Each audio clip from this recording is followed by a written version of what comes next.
Would you like to have a holistic view of your finances? By that, I mean a well-detailed roadmap, a blueprint that shows you what your short-term goals are, your mid-term goals, your long-term goals, what the gap analysis is, and how to get to your end goal.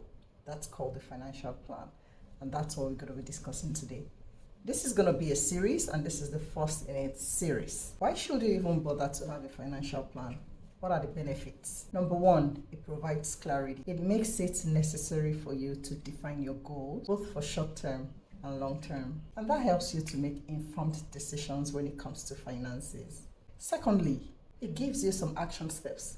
It makes you know exactly how much you need to save and what you're saving for.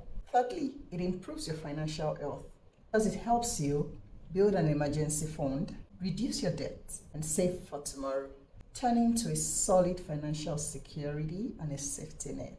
The fourth one is the peace of mind that comes with having a financial plan. It takes off you so much stress. You're ready to approach the future, near or far, with some confidence.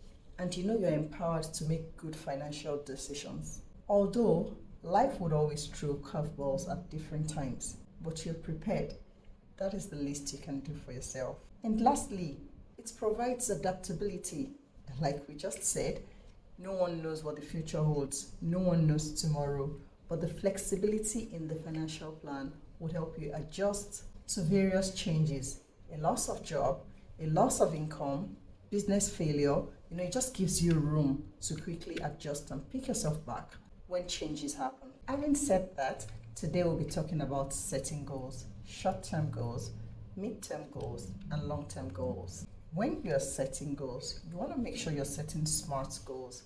And what are SMART goals? SMART is an acronym that stands for being specific, measurable, adaptable, realistic, and it's time bound. Specific goals means well-defined goals. It's not ambiguous. It's not here or there. It's clear.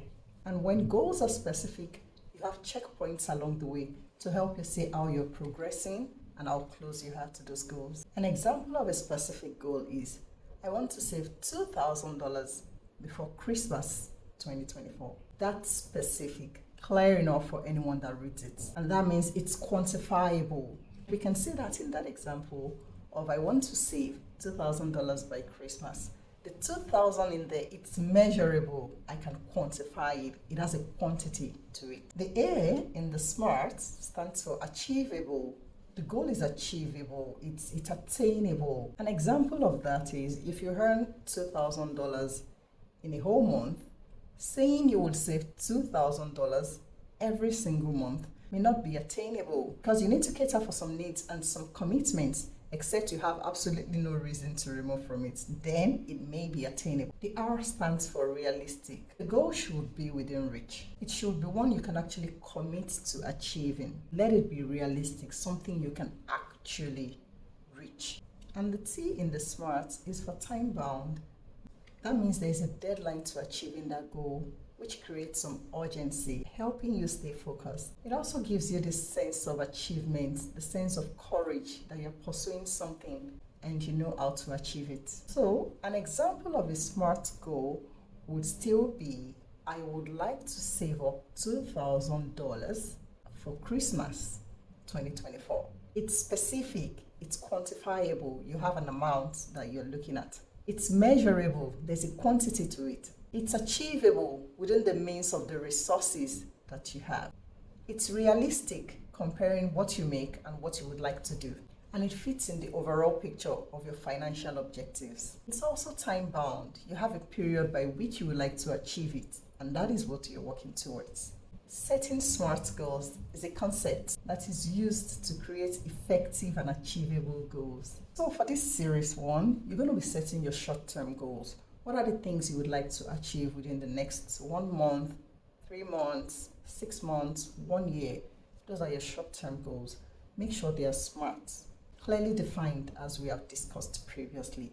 Also set your medium-term goals, something you would like to achieve between 1 and 3 years. And lastly, your long-term goals from 3, 5, 10, 20 years. Lay them down as far as you can see. Make it plain so you can run with it.